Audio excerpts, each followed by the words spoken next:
할렐루야. 네, 수요일 저녁 이렇게 함께 하시는 모든 분들 다시 한번 축복하고 또 환영합니다. 어, 가끔 그런 생각 들어요. 여러분들 보면서 야, 진짜 무슨 열정으로 여기 와서 앉아 계실까? 네, 남들 다 수요일 저녁에 뭐 각자 일정에 또 여유가 생기면 여유가 생기는 대로 또 각자의 또 여가를 즐기시는 모습이 요즘 시대인데 이렇게 하나님 앞에 나와서 함께 기도하고 또 순장 모임하고 예배드리고 이런 여러분들을 보면 하나님이 진짜 살아계시구나 하는 것을 제가 또 깨닫게 됩니다. 오늘 우리의 이 모습들 모이는 모습들을 다시 한번 이렇게 성경적으로 조명하고 또 점검해 보기를 원합니다. 우리는 왜 모일까? 우리는 어떤 의미로 모이고 있고 또 무엇을 기대하면서 또 이 자리에 있는가? 성경에서 이렇게 모이는 것에 대해서 성경은 무슨 단어를 쓰면서 묘사하고 있는가? 오늘 함께 좀 살피기를 원합니다. 오늘의 교회의 비전은 사도행전 29장입니다. 그래서 액츠 29라는 유명한 표어를 저희들이 이제 비전으로 모토로 삼고 있습니다. 사도행전적 바로 그 교회. 오늘의 교회 성도님이라면 굉장히 많이 들었고 또 어쩌면 별로 생각 없이 익숙해져 있는 단어이지만 사실은 굉장히 특별한 단어입니다. 사도행전적 바로 그 교회. 이 모토는 오늘의 교회 성도이든 아니든 깊이 한번 묵상해 볼 필요가 있습니다. 사도행전에 나타난 교회가 무엇이길래, 사도행전이 우리에게 어떠한 교회의 모습을 도전하고 있길래 오늘 우리 교회는 끊임없이 사도행전을 통해 점검하고 배워야 되는 이유가 있는데 그게 무엇일까? 초대교회를 통해서 2000년 전에 여기서 예루살렘 완전 문화도 다른 곳에서 이루어진 그 공동체의 모습을 우리가 배우는 것은 단순히 역사 공부를 넘어서서 어떤 의미가 있고 오늘 우리의 교회에 주시는 메시지는 무엇일까? 우리가 이것을 묻고 그 원리를 참으로 깨달아 오늘 우리의 삶과 우리의 공동체에 구현해낼 수 있게 되기를 주의 이름으로 축원합니다. 첫째로 성령께서 우리의 삶을 바꾸신다라는 것을 살피겠습니다. 기독교의 진리는 관념적이고 추상적인 것이 절대로 아닙니다. 마음의 평안을 주는 심리적인 것도 아닙니다. 교회 다니는 사람들을 잘 모르고 이해 못하고 또 교회 다니는 것을 반대하고 하시는 분들 보면 그거 다 네가 약해서 그런 의지할 데가 없어서 그냥 그 마음의 평안 얻고자 그렇게 가서 교회 다니고 기도하는데 그건 다 네가 약하기 때문이야. 강하게 마음을 다지면 괜찮을 거야. 뭐 이런 이야기 많이 듣습니다. 그러나 기독교는 그런 마음의 평안을 추구하는 심리적인 부분만 있는 것도 아닙니다. 만약 여러분들이 기독교 진리는 관념적인 것이고 또 추상적이며 심리적인 부분에 그치는 거라고 생각하고 계시다면 오늘 말씀에 멈추어 서서 우리가 깊이 질문할 수 있게 되기를 원합니다. 사도행전 2장 후반부에 이 말씀이 분명히 있기 때문에 우리가 좀 생각해 볼 필요가 있습니다. 기독교의 복음과 진리는 성령을 통해 우리의 삶을 변화시킵니다. 우리의 삶 속에 매우 실제적이고 구체적인 변화를 가져오는 것이 기독교 진리입니다. 이는 조용히 서서히 일어날 수는 있지만 매우 혁명적인 변화를 가져오는 것, 그것이 바로 기독교 복음입니다. 사람마다 다 저마다의 리듬에 맞춰서 하나님의 때에 변화를 받겠지만 이 변화 자체는 굉장히 혁명적인 변화다라는 것입니다. 성경은 이 사실을 분명하게 다룹니다. 은밀하게 이 사실을 좀 성경을 열심히 읽어보다 보면 겨우 깨닫는 정도가 아니라 직접적으로 매우 명백하게 삶이 변한다라고 말하고 있습니다. 그 은혜로 변화된 결과물을 성경은 직접적으로 보여주고 있습니다. 성령은 우리의 사고방식을 바꿉니다. 우리의 패턴과 습관도 건드는 것이 성령님이십니다. 안 건드려 주시면 좋겠는데 하는 부분까지도 다 건드십니다.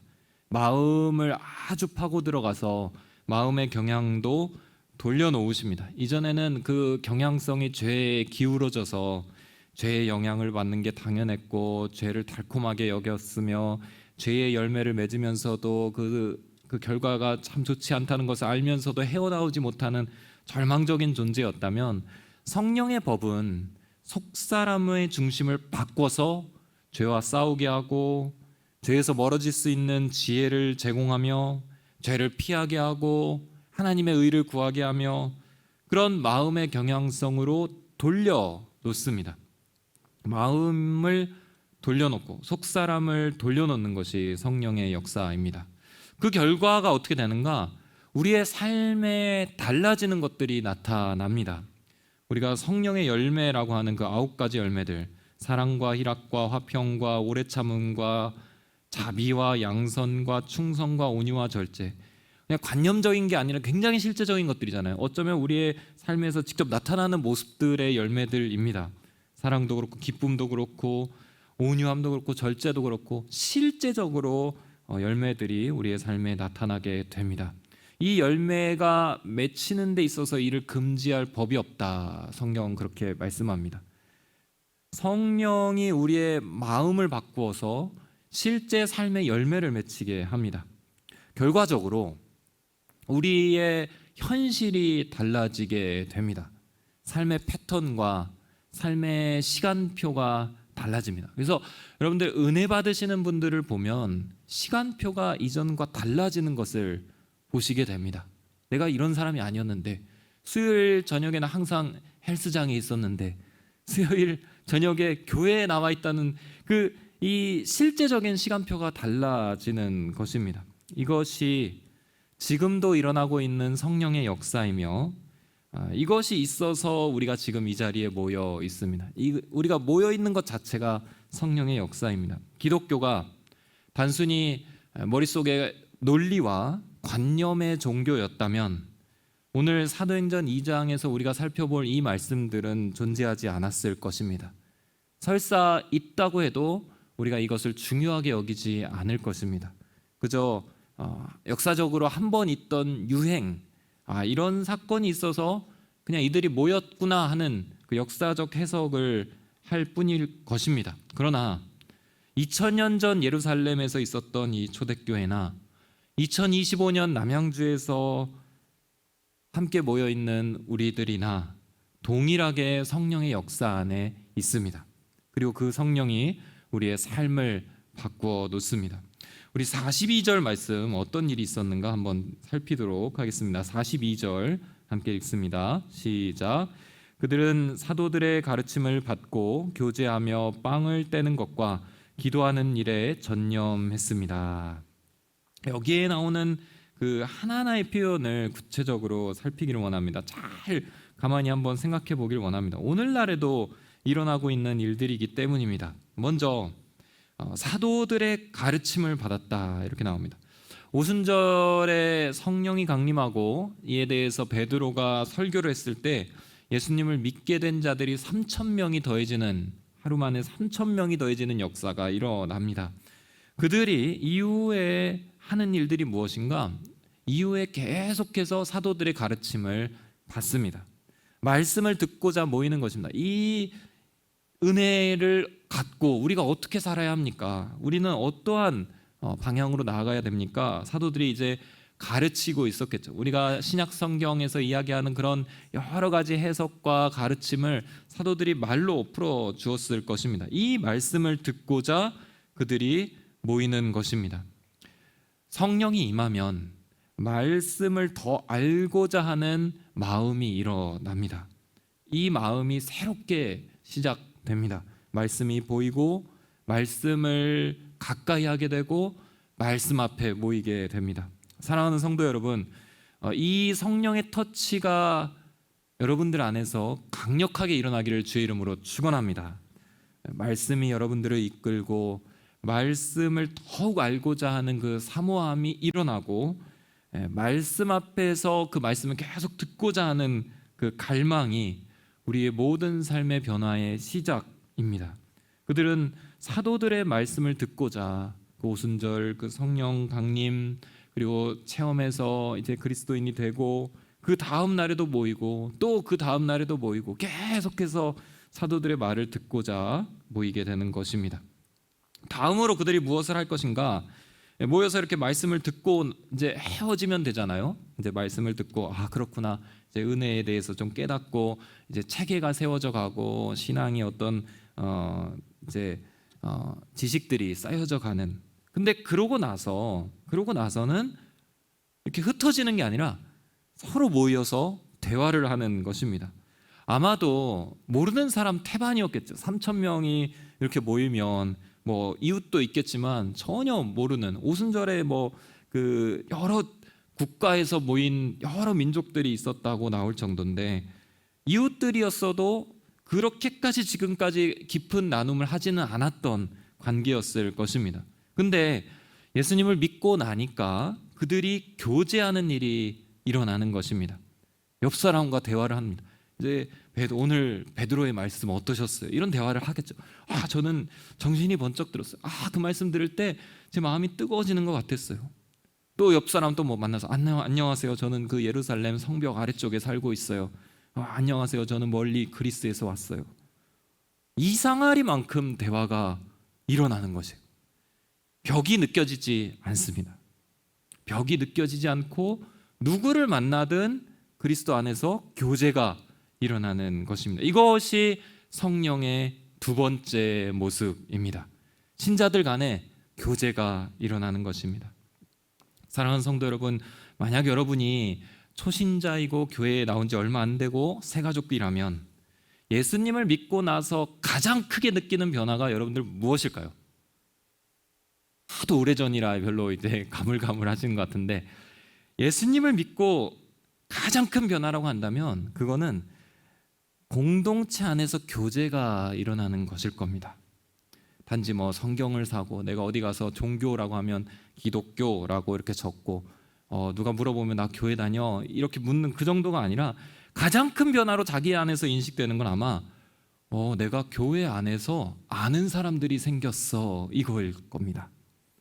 교회 가면 아는 사람들이 생기는 것, 누구를 만나도 벽을 느끼지 못하고 무난하고 축복할 수 있는 그런 관계가 열리는 것, 그것이 성령 공동체의 두 번째 모습입니다. 저는 교회에 발을 딛고 등록하던 때가 생각이 납니다. 그 예수님을 어릴 때 믿지 않고 나중에 믿는 자의 축복인데요, 모든 신앙생활의 시작이 기억이 난다는 것입니다. 저는 교회에서 등록하던 순간이 기억이 나요. 그때에는 주차장이었거든요. 지난번에 잠깐 말씀드린 것 같은데, 주차를 하다가 옆에 한 권사님이 같이 주차를 하셨어요. 모르는 분이죠. 당연히 모르는 분이죠. 뭐 인사도 한 번도 해본 적 없고. 근데 그 권사님이 너무도 친절하게 저에게 말씀을 하셨어요. 안녕하세요. 안녕하세요. 어디 교구세요? 아직 등록 안 했어요. 등록하셔야죠.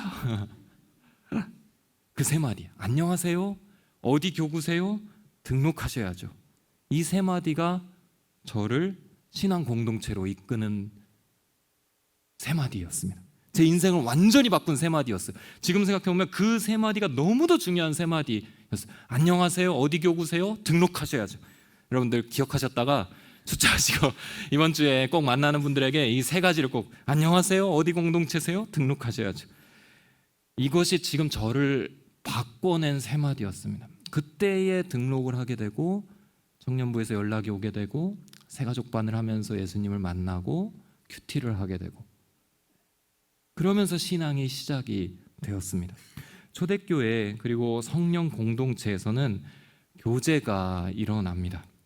거창한 중보와 뭐 어떤 깊은 대화의 교제가 아닙니다. 그냥 만나는 사람에게 문안하는 교제가 일어납니다. 그런데 그것이 기쁨과 성령으로 예수님의 이름으로 서로 문안할 때 이 관계가 점점 더 깊어지는, 그리고 이 안에서 생명의 교제가 일어나는 그 시작이 되는 것입니다. 이것이 성령님께서 주시는 교회의 특권이요 선물입니다. 사랑하는 성도 여러분, 이 교제와 문안을 여러분들 습관적으로 하실 수 있게 되기를 축복합니다. 이 안에서 또 누가 알겠어요? 이 안에서 분명히 여러분들이 이렇게 초청하는 그 등록하게 된 새 가족이 목사가 될 줄, 그런 일들이 이 성령 공동체 안에서 일어나는 것입니다. 다음으로 무슨 행위를 했는가? 빵을 떼는 행위를 했습니다. 빵을 떼는 공동체적인 식사가 일어납니다. 이전에는 유대 그 민족들끼리 공동체를 이루어서 서로 식사하는 것은 있었어도 이 예수 그리스도 안에서 함께 식사하는 것은 존재하지 않았습니다. 이 초대교회에서 예수 그리스도를 기억하는 것은 두 가지의 장치가 있었는데, 하나는 사도들의 말씀과 또 하나는 애찬 가운데서 이루어지는 성만찬이었습니다. 이 중에 이 성만찬이 더 강력하게 예수를 증거하는 도구였다, 교회 역사가들은 분석합니다. 사도들의 말씀을 듣고 이해하고 소화하는 것보다 직접 만나서 떡을 떼고 이것이 예수님이 우리를 위해서 찢으신 몸이고, 포도주를 마시면서 이것이 주님이 흘리신 언약의 피고, 이것을 기억하는 것이 훨씬 더 강력한 신학적인 교육이었다, 이렇게 말합니다. 예수님을 어떻게 기념하는가? 함께 먹으면서 기억하는 것입니다. 예수님 말씀대로 빵을 떼면서 또 포도주 잔을 나누면서 예수님이 흘리신 그 십자가를 바라보는 것입니다. 이러한 식사가 만날 때마다 이루어집니다. 어떠한 분위기였을까요? 너무도 어색한 문화지만, 지금까지 해보지 않은 문화지만 너무도 그 안에서 따뜻함이 느껴지는, 그 식사의 그 자리에 참여하는 것만으로 그 생활과 삶 속에서 상처받았던 것들이 다 보듬어지는 그러한 사랑의 공동체가 이 식사 안에서 이루어집니다. 누군가에게는 허기를 채워주는 그 따뜻한 경험이, 누군가에게는 예수님을 깊이 만나게 되는 그 성찬의 임재가, 누군가에게는 빵을 조금 더 하나 더 가져가야지, 같이 먹자 이러면서 챙길 때 그 깊은 사랑의 실천이 그들 안에서 있었던 것입니다. 사랑하는 여러분, 공동체 안에서 특별히 밥 많이 드십시오. 서로 대접하고 서로 나누며 서로 함께하는 것을 게을리하지 마십시오. 관계가 굳어지는, 관계가 견고해지는 신앙의 믿음의 식구들을 자꾸 늘려 가십시오.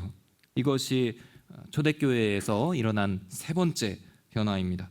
네 번째로는 진정한 기도가 시작됩니다. 이 42절 말씀은 마무리를 기도하는 일에 전념했다라고 말씀합니다. 그래서 모여서 여러 가지 교제도 하고 말씀도 들었지만 결국 그들의 삶의 중심에서 전념하게 된 것은 기도였다라는 것입니다. 성령 안에서 진정한 기도가 시작됩니다. 이 전념이라는 표현은 기도가 삶의 중심이 된다라는 것입니다. 여러분들, 기도가 여러분들의 삶의 중심입니까? 저는 여러분 모두가 이 기도의 중심성을, 구심점의 능력을 경험할 수 있게 되기를 축복합니다.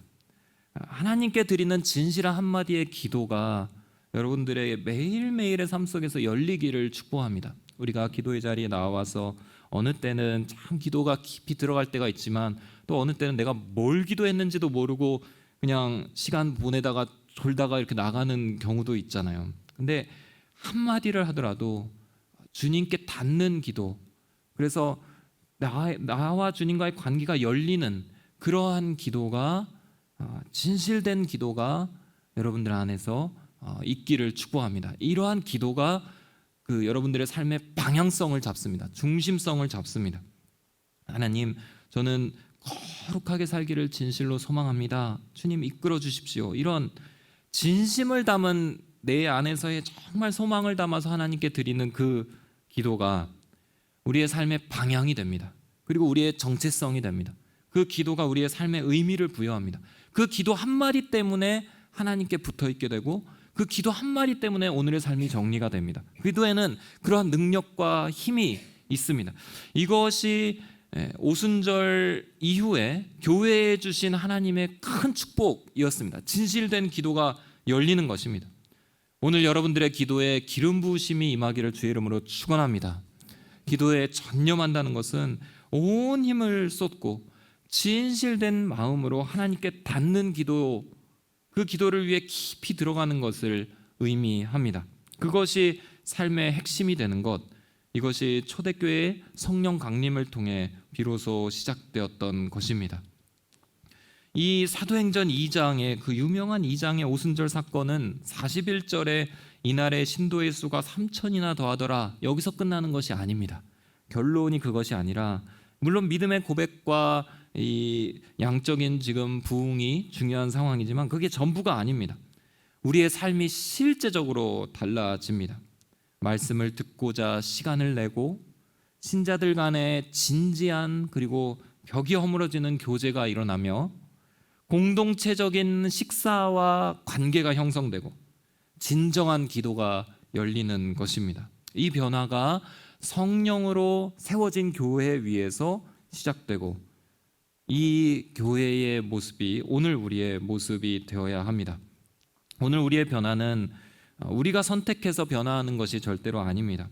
이성적으로 납득해서 하나님께 나아가고 어떤 상황이 열렸기 때문에 좀 더 신앙생활을 열심히 하게 되고 이런 우리 중심의 패턴 변화가 아니라 성령이 임하시면 자연스럽게 이것들이 시작되는 것입니다. 나도 모르게 내가 깨닫지도 못하는 사이에 어느새 말씀 앞으로 또 교제 속에서 공동체를 이루어가면서 기도 속으로 들어가는 것입니다. 실제적인 또 구체적인 이 삶의 변화가 일어나는 것입니다. 이를 사모하시고 기도할 수 있게 되기를 축복합니다. 이 은혜가 오늘 나에게도 있는 은혜라는 것을 깨닫고 하나님 앞에 이 은혜를 구하시는, 이 온전한 은혜를 구하시는 저와 여러분들 되시기를 축원합니다. 둘째로 성령 공동체는 사랑으로 헌신하는 이상을 이루어낸다라는 것입니다. 사랑으로 헌신하는 그 이상을 현실화시키는 것입니다. 성령으로 시작된 초대교회 공동체는 큰 사회적 충격을 가져왔는데요. 사회적인 모습마저도 달라지는 것이었습니다. 우리 44절과 45절 말씀 함께 읽겠습니다. 시작. 믿는 사람들이 모두 함께 모여 모든 물건을 함께 쓰며 재산과 소유물을 팔아 각 사람에게 필요한 대로 나눠 주었습니다. 아멘. 굉장히 많은 사회학자들을 당황케 하는 문장입니다. 재산이 공유되고 분배가 된다. 이는 사유재산 제도가 막 붕괴되는, 공산주의자들은 이것이 공산주의의 원형이다 이렇게 이야기하면서 이것이 가능하다 하면서 여러 가지 시스템을 바꿔서 혁명을 일으키면 된다, 이런 강제적인 제도의 차원으로 이 일을 해석하는데 절대로 아닙니다. 재산과 사유물 자체를 부인한 것도 아닙니다. 이상하리만큼 동기가 변화된 것입니다. 사람 안에서 도저히 있을 수 없는 이기적인 동기, 그 이기심의 벽이 이상하리만큼 허물어지는 것입니다.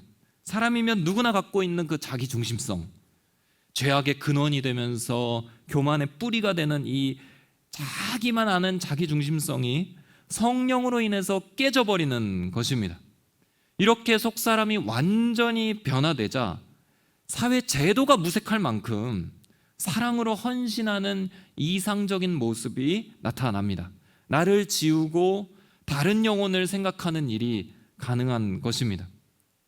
여러분, 이것은 성경에 있는 그냥 어떤 역사적 순간이지 이게 가능하겠어? 이렇게 볼 것이 아닙니다. 이상하고 낯설게 여길 일이 아닙니다. 오늘 우리의 모습 중에 성령께서 임하실 때의 모습들을 한번 생각해 보십시오. 낮은 곳으로 찾아가서 함께하고 어려운 일에 있는 곳에 자발적으로 도움을 줍니다. 소외된 자들을 보면 깊은 갈등과 기도하는 마음이 일어나고, 또 이기적인 모습을 우리가 발견할 때면 말씀 앞에서 회개합니다. 우리 안에서 성령님이 행하시는 일들은 이와 동일한 패턴을 그대로 갖고 계십니다. 이기심의 장벽을 허무는, 그것이 성령님의 역사의 방향성입니다. 움켜쥐고 계산하고 빼앗으려는 그 이기심이 가득 집약된 것을 우리는 탐욕이라고 부릅니다. 그러나 이 탐심이 성령 안에서 해결되는 것입니다. 믿는 자들이 모두 모여서 물건을 함께 쓰는데 불편함이나 저거 내 건데 하는 그런 아쉬움이 없습니다. 재산을 팔아서 나누는데도 기쁨이 넘칩니다. 필요한 사람이나 또 그것을 제공하는 사람이나 모두가 감사하며 하나님께 영광을 돌립니다. 다른 사람과 누군가의 필요를 위해 나를 헌신하게 하는 것, 이것이 근데 기쁘고 또 평안으로 공동체가 세워져 가는 것, 이것이 성령 공동체가 이루어내는 저력이며 이상입니다.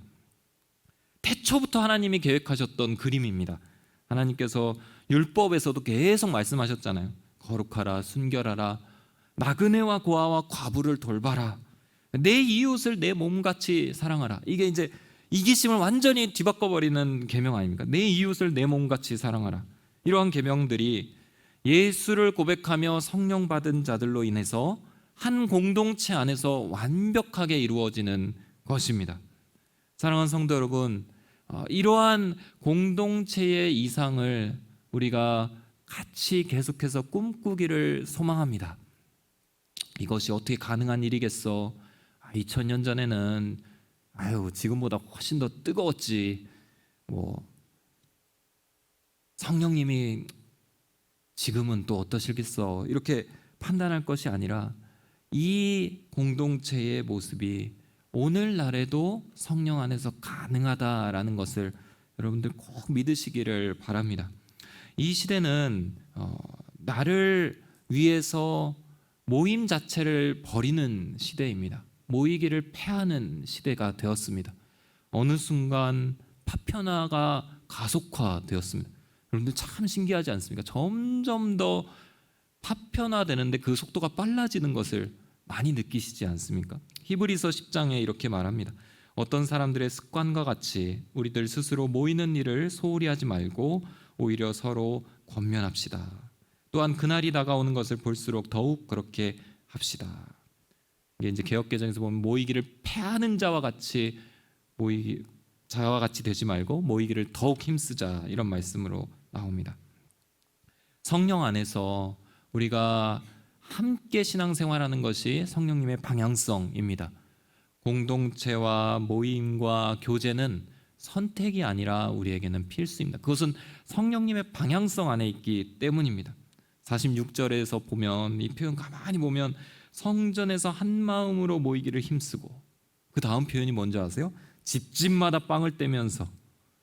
그러니까 성전에서 모여서 사도들의 가르침을 받고 같이 거기서도 빵을 떼고, 가면서 오늘은 우리 집, 내일은 니네 집, 집집마다 매일매일 모이는 것입니다. 매일매일 모여서 빵을 떼고 또 모이고 또 모이고, 우리 집에서 모이고 옆집에서 모이고 또 이 사람 집에서 모이고 또 성전에서 모이고, 자꾸 모였던 것을 볼 수 있습니다. 사랑 안에서 함께하는 것입니다. 이기적인 벽을 허물고 서로 초대하는 것입니다. 나의 시간과 나의 관계와 내가 가능한 여러 가지 자원들, 그것의 주권이 하나님께 있음을 고백하면서 하나님의 뜻대로 모이기를 힘쓰는 것입니다. 이 안에서 서로 예배하고 식사하면서 신앙이 점점 더 세워져 가는 것입니다. 오늘의 교회의 DNA라고 이야기하면 이제 공동체와 순, 그것이 첫 번째입니다. 그다음 큐티 1대1 이렇게 나가는데요. 그러니까 DNA라고 하면 우리 몸을 구성하는 유전자 이렇게 그걸 DNA라고 하잖아요. 그 DNA만큼 그걸 핵심 중에 핵심을 이루는 것, 오늘의 교회에 이야기하면 DNA는 공동체와 순입니다. 함께 모였을 때 어떠한 일들이 일어나는가, 초대교회에서 모습을 보고 초대교회의 그 영성을 구현하기 위해서 오늘의 교회도 순이라는 공동체를 갖고 있습니다. 저는 새가족 교육을 할 때에 이렇게 말씀드립니다. 여러분들 온누리 교회 어떤 마음으로 오셨는지 잘 모르지만 아마도 온누리 교회의 어떤 큰 예배, 그 감동적인 어떤 말씀을 사모하고 또 그렇게 오셨는 분들도 계실 거라 압니다. 근데 여러분들 진짜 온누리 교회를 경험하고 싶다면, 온누리 교회가 어떠한 교회인지 알고 싶다면 공동체와 순을 경험하시기를 바랍니다. 초대교회는 바로 이 작은 규모로 모이는 공동체, 이 순규모의 모습이 진정한 초대교회의 모습이었기 때문입니다. 이렇게 설명합니다. 작년 한 몇 년 전인 것 같아요. 몇 년 전에 굉장히 제가 섬기는 공동체에서 어려운 장례가 하나 있었습니다.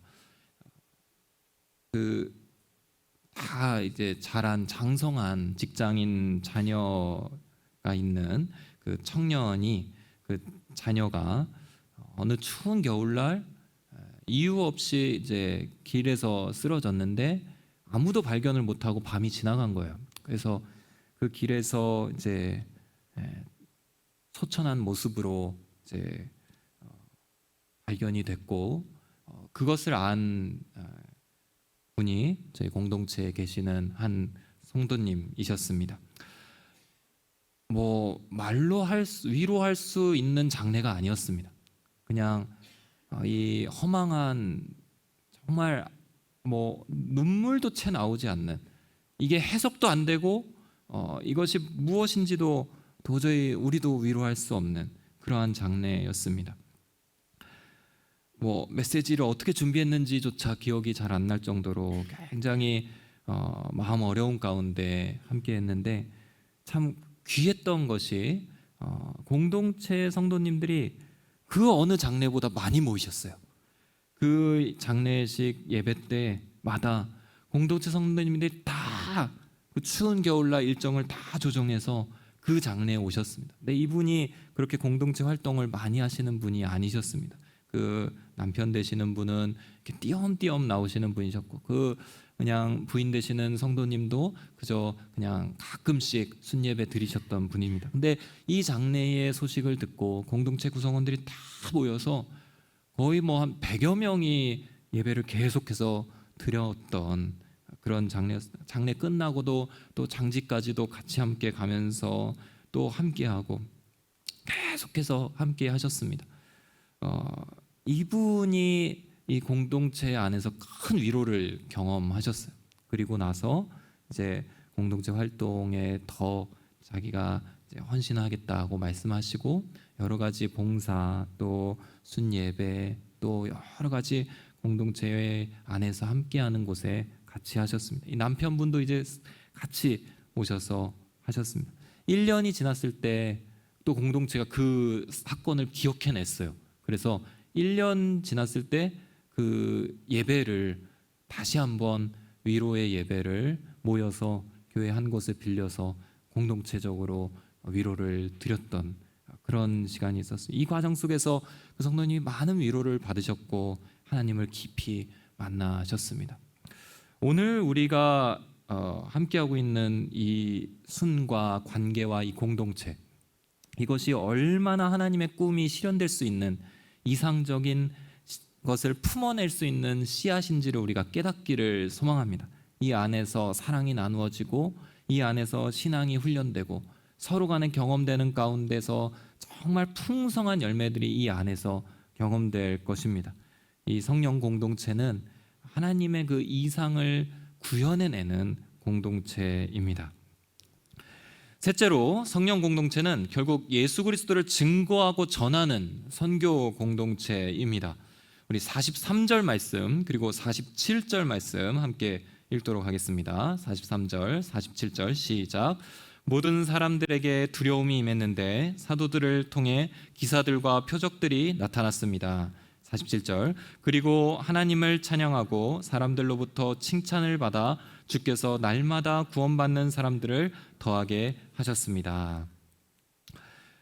사도들을 통해 기사와 표적이 일어났다. 이것은 그냥 뭐 어떤 보여주기 쇼가 나타났다는 것이 절대로 아닙니다. 이 일을 통해서 하나님의 살아계심과 예수님의 그리스도 되심이 철저하게 증거되었다라는 것입니다. 모든 기사와 표적들은 예수님을 보여주고 증거하는 역할을 합니다. 근데 그것들이 예수님이 그 하늘로 승천하신 이후에 이 오순절 성도들을 통하여 그것이 나타나고 있는 것입니다. 47절에 결과가 나오는데요. 하나님을 찬양하고 사람들로부터 칭찬을 받았다. 그래서 주께서 날마다 구원받는 사람들을 더하게 하셨다. 복음이 전해지고 믿는 자들이 늘어나고 하나님 나라가 확장되는 것을 보게 됩니다. 성령 공동체의 결국은 어디인가? 우리가 이것을 꼭 기억하기를 원하는데 그것은 선교요 하나님 나라의 확장입니다. 단순히 그냥 모이기를 힘쓰는 것이 우리의 어떤 유익만을 위해서 모이는 것이 절대로 아닙니다. 오히려 모이는데 벽을 허물어가는, 모이면서 세상 가운데로 나아가는, 모이면서 더욱더 흩어져가는 그것이 성령 공동체의 방향성이었습니다. 성령 공동체는 결국 하나님 나라의 확장을 위해 존재합니다. 교회의 존재 목적은 선교이고 하나님을 보여주는 것이 우리의 모임, 순예배의 목적입니다. 그래서 이 순예배 안에서는 기도 응답의 은혜들이 참으로 많이 일어납니다.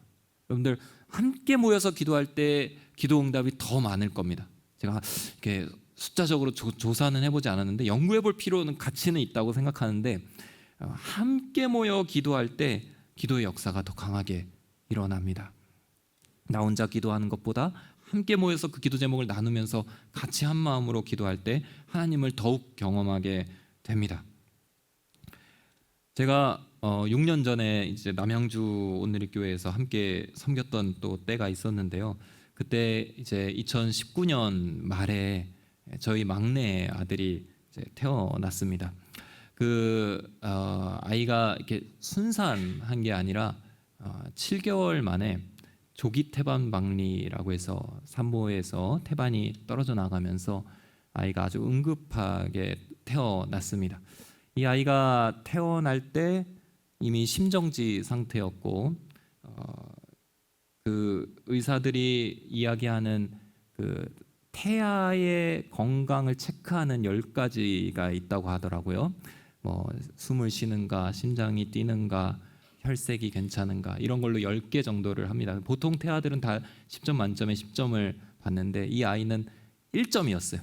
태어났을 때 생명 살아있다는 신호를 다 조사했는데 하나 있었습니다. 그래서 급히 심폐소생을 해서 5분 뒤에 다시 이 10가지를 체크했는데 4점이 되었습니다. 곧바로 인큐베이터 안으로 들어갔고 이 아이의 이제 생사가 이제 그 안에서 이루어졌습니다. 신생아 중환자실 안에 있었는데 그 대학병원 중환자실 안에 가장 중앙에 있었어요. 이 의미는 무엇이냐면 예전에 의사 선생님이 말씀해 주셨는데 모든 의료진들이 무슨 일이 났을 때 제일 빨리 오가는 누구든지 제일 빨리 올 수 있는 그 자리에 이 아이가 놓여져 있었습니다. 거기서 한 100일을 넘게 있다가 나왔습니다. 가장 생명에 직결되는 기관이 심장과 폐와 뇌이거든요. 그것을 알았습니다. 이 아이가 그 부분들이 하나씩 문제가 돼서 심장 수술을 했고 폐에 물이 차서 또 고생을 했고 인공호흡기를 달았고 그리고 마지막에는 뇌출혈이 생겼어요. 뇌의 제일 안쪽에 뇌실 제일 안쪽 깊은 곳에 물이 차기 시작했는데 그 출혈로 인해 물이 차는데 점점 머리가 이렇게 부풀어 이렇게 오르는 겁니다. 위로. 그래서 이것들을 관을 꽂아서 그러니까 수술을 할 수도 없는 의료진이 뭔가를 들어갈 수도 없는 그 위치에 있었기 때문에 그냥 물을 빼내는 시술만이 가능했었습니다.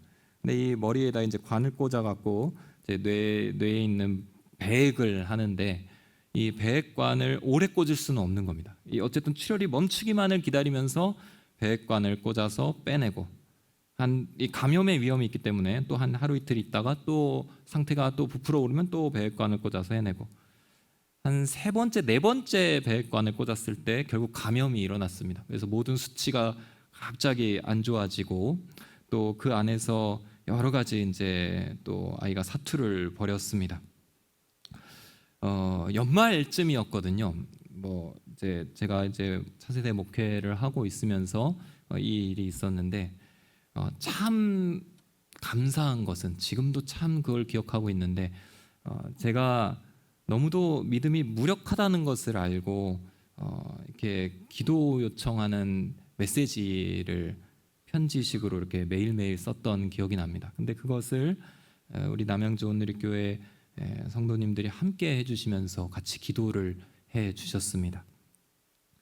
네 번째 배관이 꽂아지고 나서는 의사 선생님이 이렇게 이야기를 하더라고요. 이제 더 이상 꼽기에는 좀 무리가 있는 것 같습니다. 이제 수술을 하기를 권하는데 여기 머리 안쪽에서 이제 관을 넣어서 이쪽 안쪽 복강 쪽으로 관을 빼서 계속해서 이제 물을 빼내는 그 관을 삽입하는 수술을 어쩌면 이것은 이제 평생 갈 수 있는 관 수술이기 때문에 이런 수술을 한번 하기를 원합니다. 그래서 그 방법밖에 없으니까 이제 사인을 하고 기도 제목 요청을 또 하고 참 착잡한 마음으로 집으로 돌아왔던 기억이 납니다. 금요일 날 사인을 하고 기도 제목 요청을 하고 토요일 주일을 이렇게 보내고 월요일 날 가게 되었습니다. 그 주말에 정말 많이 기도해 주셨어요. 정말 많이 기도해 주셨고 정말 만나는 분들마다 격려와 위로를 많이 해 주셨습니다. 월요일 날 갔는데 점심쯤 갔는데 면회 시간에 맞춰서 갔는데 오전에 의사 선생님이 왔는데 이 아이가 그 출혈에서 부풀어 올라야 되는 머리가 조금 그대로였다는 거예요. 부풀어진 상태로 어제와 똑같이. 그래서 이거 뭐 급한 수술은 아니니까 이 상태가 이렇다면 좀 지켜보자. 그 다음 날 또 왔는데 부품 그대로에서 더 증가하지 않았던 겁니다. 지켜보자. 한 일주일 지나서 또 왔는데 그대로였던 거예요. 그 상태로 멈춰 버렸습니다. 출혈이 그 상태로 멈추고 이제 저희가 이제 퇴원할 때쯤 되니까 의사 선생님께서 이제 이 부분의 출혈은 더 걱정 안 해도 되겠다. 그냥 이 후유증만 나중에 조심해라 이렇게 하고 퇴원을 했습니다. 물론 그 이제 후유증으로 지금은 이제 뇌병변 장애를 안고 있지만 그 때에 그 기도의 응답을 제가 잊을 수 없습니다. 이렇게 성도님들께서 기도를 쏟아부어 주시고 그 기도를 통해서 정말 이 아이가 살아났던 그 경험을 제가 잊지 못합니다. 공동체 안에서 여러분들 기도하는 것이 분명한 역사가 있습니다. 여러분들이 병든 이들을 위해서 기도하고 어떤 연약한 영혼들을 위해서 기도하고 우리 순 안에서도 각자 그 아픈 손가락 정말 이 가정만큼 하나님이 정말 긍휼을 베풀어 주셔야 되는데 하는 그런 가정들이 있잖아요. 그 가정들을 위해서 함께 기도하는 것 그것은 하나님의 나라를 여러분들이 볼 수 있게 하는 하나님의 기회, 하나님이 주신 기회입니다. 그 기도 응답을 통해서 하나님을 찬양하게 될 것이고 하나님의 살아계심을 또 믿지 않는 자들이 보게 될 것이고 그 하나님의 역사를 또 열방이 보게 될 것입니다. 제가 그렇게 아이를 경험하고 나서 이 아이의 이름을 지었습니다. 이 아이가 이제 저희 가정에서는 돌림자를 쓰기를 원하셔서 가운데 이렇게 돌림자를 하나 주셨는데 제자인 거예요. 있을 제자. 근데 이게 가만히 보니까 이 한자에 있을 제도 있고 이게 보다라는 뜻도 있더라고요. 볼제라는 뜻도 있더라고요. 그래서 뒤에다가 하나님을 뜻하는 것을 하나 붙여서 하나님이 계시다, 하나님을 보라 이런 의미로 제하라고 이렇게 이름을 지었습니다. 그래서 이 아이를 보는 사람들은 다 하나님의 살아계심을 보는 거예요. 그래서 정말 기도하셨던 분들은 오랜만에 뵌 분들도 다 마찬가지로 이 아이가 그 아이냐, 이 아이가 정말 그렇게 하나님이 살리신 아이냐 이렇게 고백하는 것을 보게 됩니다. 여러분들 안에서 기도하는 것들 하나님을 보게 할 겁니다. 여러분들이 정말 간절하게 모여서 기도하는 그 공동체의 기도는 하나님이 선교적 목적으로 분명하게 사용하실 겁니다. 이 기도의 응답들이 순을 더욱더 굳게 할 것이고 이것을 통해서 하나님의 은혜가 증거될 것입니다. 모든 순에서 일어나는 일들은 주님을 증거하게 되어 있습니다. 목적이 친교가 아니기 때문입니다. 성령 공동체의 목적은 하나님 나라의 확장과 증거를 위하여 복음 전파와 그 증인됨을 위하여 존재합니다. 그래서 순은 선교적으로 존재하는 거예요. 선교지하고도 적극적으로 연결이 되어 있습니다. 순 자체가 깊은 영성을 가진 선교 보내는 선교사가 되고 또 선교사님을 후원하고 선교사님 오시면 함께 교제하면서 기도하는 그런 기본 단위는 오늘 교회에서는 순입니다. 선교 본부가 아니라 순입니다. 따라서 이 성령 공동체에 주시는 이 선교적인 하나님의 꿈을 여러분들 같이 품을 수 있게 되기를 바랍니다.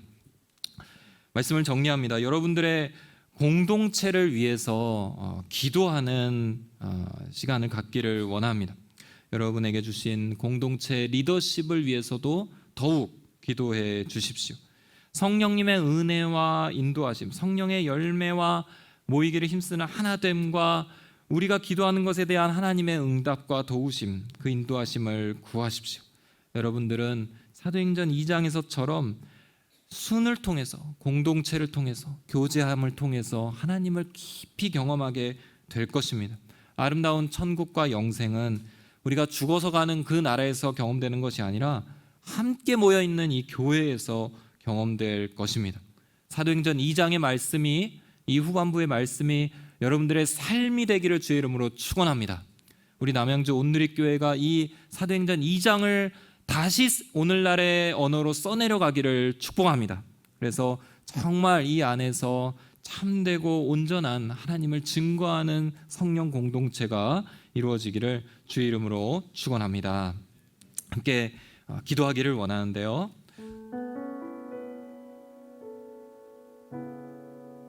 오늘 우리가 속한 이 공동체를 위해서 함께 기도하기를 원합니다. 하나님, 이 공동체를 인식하고 바라보는 나의 시각을 오늘 성경적인 맥락과 이 안에 담긴 하나님의 꿈, 하나님의 관점으로 공동체를 바라보고 교회를 바라보고 기도할 수 있게 인도하여 주시옵소서. 하나님, 지금까지 교회 공동체는 선택할 수 있는 것이다. 내가 마음이 내키면 나갈 수 있는 곳이고 내가 언제든지 떠날 수 있다. 이 교제는 필수적인 것은 아니다. 이곳에서 별로 선한 것이 없다. 이런 마음이 있었다면 하나님, 오늘 이 사도행전 2장에 구현해 내셨던 하나님의 꿈을 하나님 내 영혼이 읽고 반응하게 하여 주시옵소서. 공동체에 주셨던 하나님의 꿈을 하나님 나도 품게 하여 주시고 하나님 그 공동체와 교회를 통해서 이루어 나가고자 하시는 하나님의 나라의 꿈이 하나님 나를 통해서도 이루어지게 하여 주시옵소서. 내 삶에 공동체의 축복을 허락하여 주시고 이 공동체 안에서 사랑을 경험하고 하나님을 경험하고 하나님의 꿈을 꾸며 하나님을 증거하는 교회, 그런 공동체가 될 수 있도록, 그런 은혜를 내가 체험할 수 있도록 하나님 나를 공동체에 헌신하게 하여 주시고 또 공동체의 그런 은혜들이 나에게 부어지게 하여 주시옵소서. 나와 공동체를 주님께 맡겨드리며 나와 순을 주님께 맡겨드리며 하나님의 뜻대로 이루어달라고 우리 주님이는 크게 한번 무릎짓고 같이 기도하도록 하겠습니다. 주여,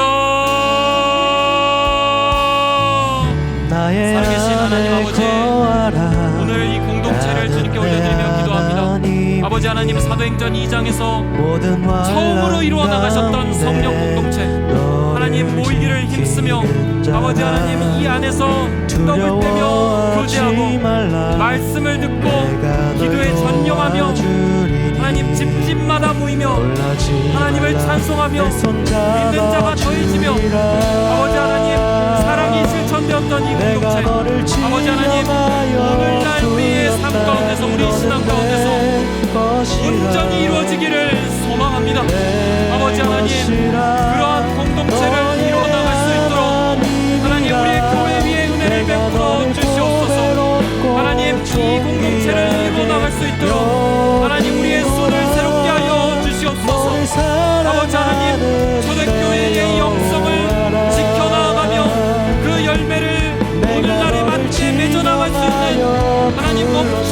성령의 역사를 증거하는 공동체로 하나님 우리를 형성하시고 이끌어 주시옵소서. 하나님 모이기를 피하는 시대입니다. 모이는 것에 힘쓰지 않습니다. 신앙생활도 혼자 할 수 있다고 교만합니다. 아버지 하나님, 우리의 어리석은 생각을 꺾어주시고 이 시대를 복받지 않게 하여 주시며 아버지 하나님의 거룩한 몸된 공동체를 하나님 힘써 지켜나갈 수 있도록 주 성령의 은혜를 더하여 주시옵소서.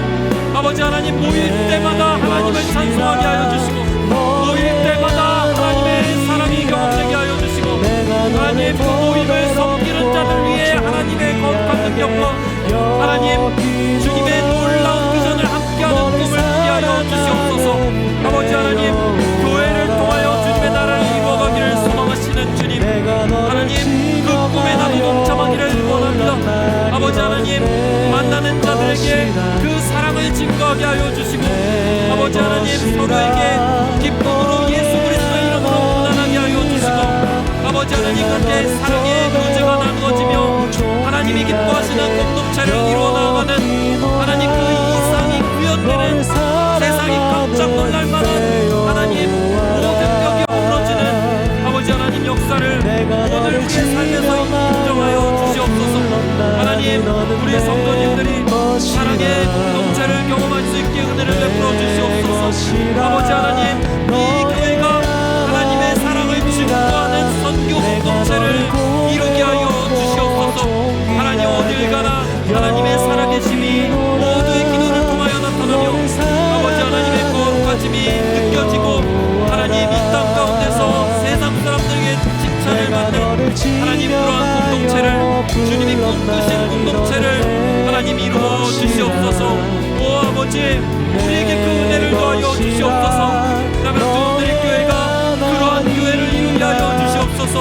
세상이 찾는 그 소망이 여기에 있음을 보여주게 하여 주시고 하나님이 없다 하는 세상에 하나님의 살아계심을 밝히 증거하는 하나님을 보라 당당히 외치는 하나님 공동체가 될 수 있도록 주여 인도하여 주시옵소서.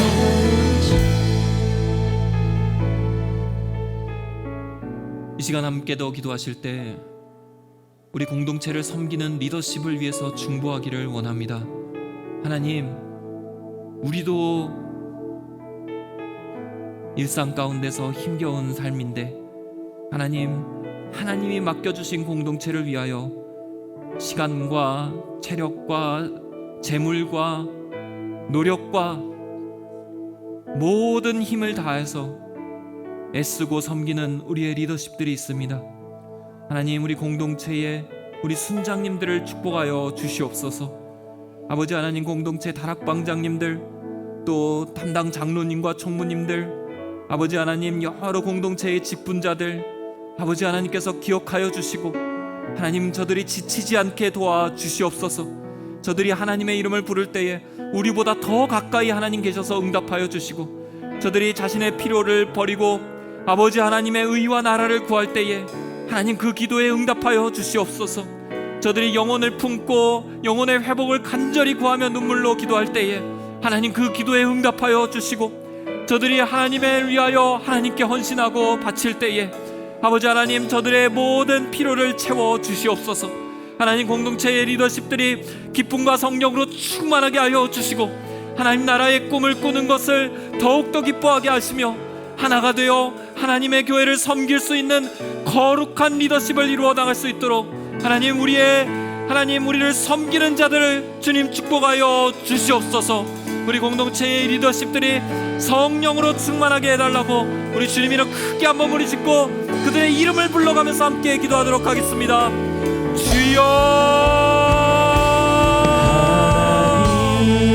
살아계신 하나님 아버지, 우리를 섬기는 자들 하나님께서 세우신 귀한 공동체 리더십들 하나님 주님의 종들을 위하여 기도합니다.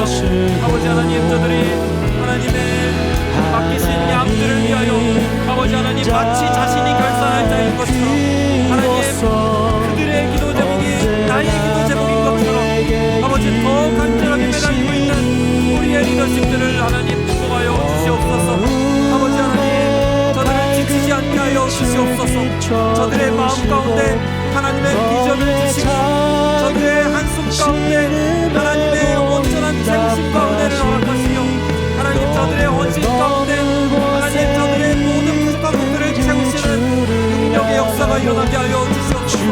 성령께서 함께 하여 주시고 성령님께서 기름 부어주시고 성령님께서 신이 더 가까이 응답하여 주시옵소서. 바라건대 저들의 기도에 주님 더욱더 가까이 응답하여 주시옵소서. 하나님의 이름을 부를 때에 주님 여기 있다 말씀하여 주시고 하나님의 의를 구할 때에 주님 하늘의 창고를 열어주시고 하나님 땅에서 묻고 풀리는 모든 것들이 하늘에서도 묻고 풀리는 역사가 이루어질 수 있게 하나님 저들과 하나님과의 관계를 늘 거룩하게 붙잡아 주시옵소서. 아버지 하나님 공동체가 이 리더십들의 헌신 속에서 든든히 세워져 가기를 원합니다. 연약한 이들을 위하여 기도할 때에 아버지 하나님 그 안에 하나님의 은총이 넘치게 하여 주시고 하나님 우리 안에서 하나님 우리가 나아가야 할 방향을 그 선교의 방향을 우리가 기도할 때에 하나님 그 길이 밝히 보여지게 하여 주시고 공동체의 여러 갈등과 문제들을 기도할 때에 아버지 하나님 주님의 능력 안에서 하나가 되는 은혜를 더하여 주셔서 하나님 우리 리더십들의 기도가 하나님께 응답되고 아버지 하나님 공동체가 더욱더 강건하게 세워져가며 이 사도행전 2장의 역사가 하나님 날마다 쏟아져있으며 하나님께 또 사람들에게 칭찬을 받는 하나님 그런 거룩한 역사가 이루어질 수 있게 주님 공동체가 이루어질 수 있게 주여 역사하여 주시옵소서. 주님 함께하여 주시옵소서. 주님 함께하여 주시옵소서. 하나님 함께하여 주시옵소서.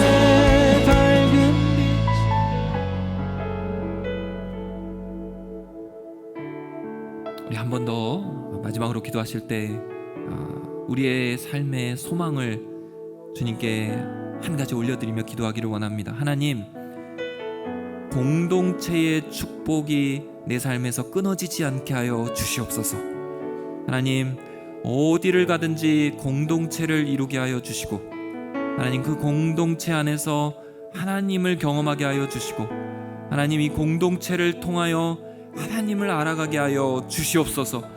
내가 하나님께로 가는 그날까지 하나님 함께하는 믿음의 든든한 공동체를 허락하여 주셔서 서로를 위해 기도하며 서로에게 사랑을 전하며 서로 하나가 되는 것을 이 땅에서 경험해 갈 수 있도록 이 천국의 은혜를 오늘 나의 삶에 평생토록 허락하여 주시옵소서.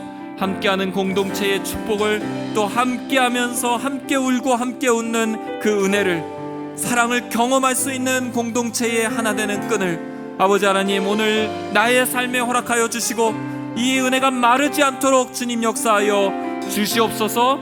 우리 공동체의 축복을 구하면서 공동체의 은혜를 내 삶 가운데 강구하면서 주님 이름 크게 한번 부르짖고 기도하도록 하겠습니다. 주여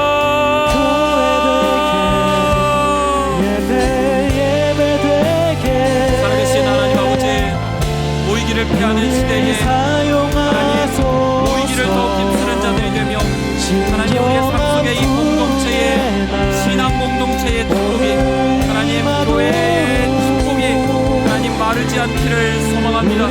아버지 하나님 공동체의 중요성을 깨닫게 하여 주시고 하나님 어디에 있든지 하나님을 사랑하는 하나님 앞에 있는 순결한 자들과 함께 공동체를 이루어갈 수 있는 은혜를 우리의 삶에 온전히 허락하여 주시옵소서. 아버지 하나님 이 은혜를 내가 간구합니다. 평생 이 은혜가 마르지 않게 하여 주시옵소서. 홀로 있어서는 하나님 신앙을 지켜나가기 어렵습니다. 오직 하나님이 사랑하는 자들과 함께하는 이 공동체의 축복을 내 삶에서 풍성히 경험하게 하여 주시고 하나님 공동체를 이루는 데를 이루는 것을 나의 사명으로 삼아 아버지 하나님 이 공동체 속에서 하나님을 경험하며 이 공동체를 통하여 선교하며 이 공동체 안에서 하나님의 거룩하심을 이뤄내는 하나님 그러한 신앙의 가족들을 우리의 삶에서 계속해서 넓혀 주시옵소서. 아버지 하나님 믿음의 관계의 축복을 더하여 주시옵소서. 아버지 하나님 이 믿음으로 우리가 함께 나아갈 수 있게 도와주시옵소서. 하나님 세 겹줄은 끊어지지 않는다 하셨사오니 하나님 믿음의 발걸음을 이 세 겹줄 갑줄로 묶어주시고 아버지 하나님 거룩한 은혜로 함께 도전하며 붙어나갈 수 있는 하나님 신앙의 관계들을 우리 위에 더하여 주시옵소서. 이 공동체들이 더욱더 풍성하게 하여 주시옵소서. 인자하여 주시옵소서.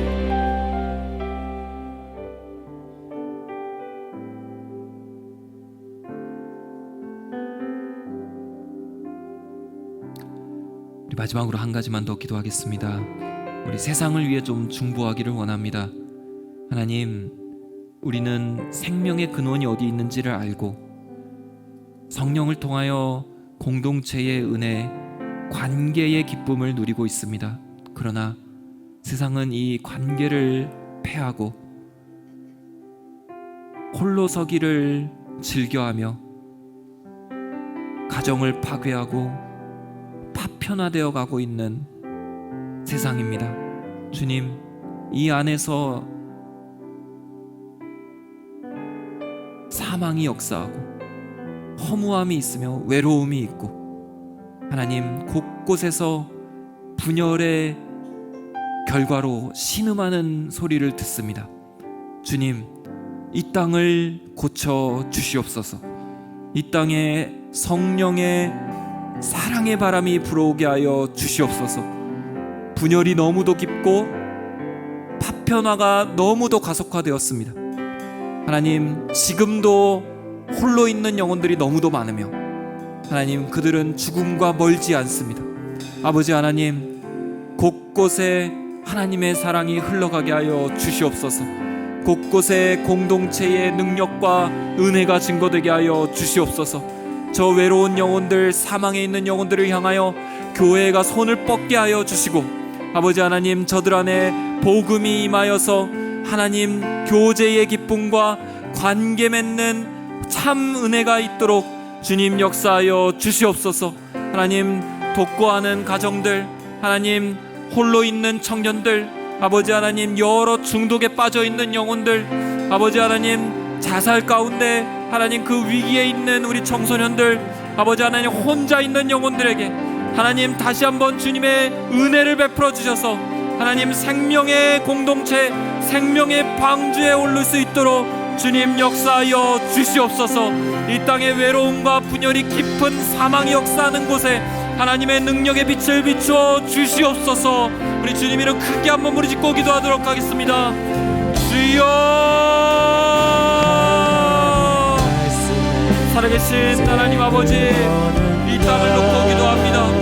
이 땅에 여러 죄악과 문제들이 있지만 아버지 하나님, 사랑을 외면하고 하나님 공동체의 가치를 뒤로한 채 아버지 하나님 모이기를 패하며 스스로의 관계를 끊어내고 홀로 있는 것이 좋다 여기며 교만하게 홀로 있는 영혼들을 하나님 긍휼히 여겨주시기를 원합니다. 아버지 하나님, 뉴스를 보면 자살과 외로움과 분열과 단절과 폭력과 하나님 공동체가 깨어지는 역사, 가정이 분열하는 역사, 하나님 그것이 아무렇지도 않게 여겨지며 유행이 되고 있는 이 세상의 문화를 하나님 우리가 통탄하며 회개합니다. 아버지 하나님, 사람이 동서하는 것이 좋지 않다 하시며 가정을 이루시고 참 기쁨이 교통되는 성령의 공동체 교회를 이루셨건만 아버지 하나님, 이 땅은 그 은혜를 알지 못하고 스스로 하나님 고립되는 길을 택하고 사망으로 달려갑니다. 주님 긍휼히 여겨 주시옵소서. 주님 긍휼히 여겨 주시옵소서. 이 땅의 모든 문화가 다시 한번 관계를 형성하는 방향으로 이끌어질 수 있도록 생명을 나누고 사랑을 경험하는 하나님 온전하고 참된 교회의 능력이 임할 수 있도록 주님 역사하여 주시옵소서. 아버지 하나님, 지금도 신음하고 있는 하나님 홀로 있는 영혼들에게 찾아가 주님 손을 내밀어 주시옵소서. 하나님 이 일을 위하여 우리를 사용하여 주시옵소서. 이 땅을 고쳐주시고 하나님 사망의 그 분열의 고립에 하나님 홀로 있게 하는 하나님 그것으로 유혹하며 하나님 탐심으로 하나님 안락으로 거짓으로 속삭이며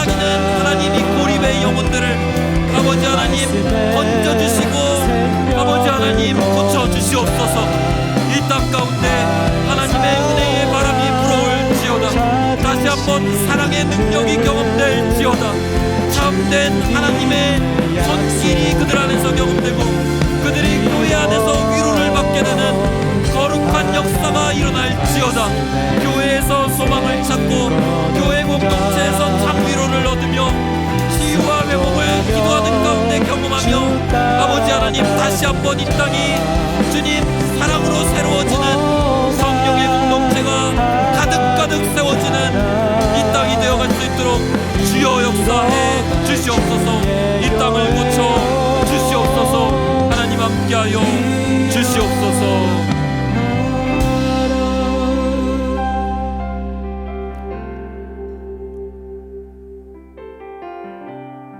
살아계셔서 역사하시는 하나님 아버지, 2000년 전에 너무도 아름다운 성령 공동체를 세우시고 아름다운 이상의 교회의 모습을 실현하신 하나님의 놀라운 섭리와 공로에 감사를 드립니다. 지금도 여전히 꿈을 꾸며 역사하시는 그 하나님을 우리가 이 시간 바라봅니다. 그리고 우리 자신과 우리가 속해 있는 관계와 공동체를 그 주님 손 안에 오롯이 맡겨 올립니다. 주님, 사도행전 2장의 이 말씀이 오늘 우리에게 이루어지게 하여 주시옵소서.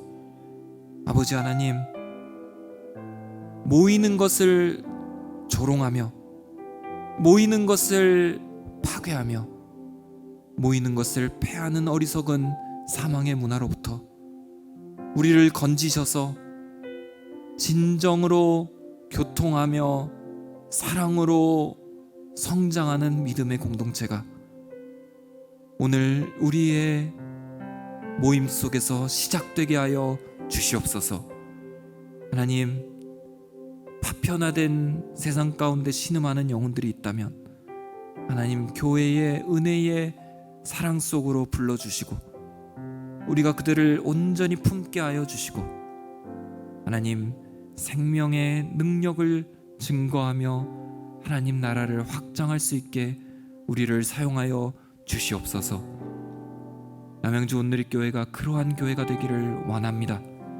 하나님, 우리 안에서 성령이 경험되게 하여 주시고 우리가 기도할 때마다 하나님 나라가 확장되는 선교의 역사가 펼쳐지게 하여 주시옵소서. 이제는 우리 주 예수 그리스도의 은혜와 하나님의 사랑과 성령의 교통하심이 2000년 전 성령 공동체를 시작하시며 하나님의 꿈을 실현하셨던 지금도 역사하시는 그 하나님을 신뢰하며 오늘 우리의 삶 속에 이 교회 속에서 하나님의 성령 공동체를 이루어가기로 결단하는 이곳에 고개 숙인 모든 귀한 주의 백성들 머리 위에 우리의 관계와 가정과 모든 공동체 위에 지금도 열방에서 그 교회를 세우고 섬기시는 선교사님과 선교지 위에 저 북녘 땅 위에 이제로부터 영원토록 함께하옵시기를 간절히 축원하옵나이다. 아멘.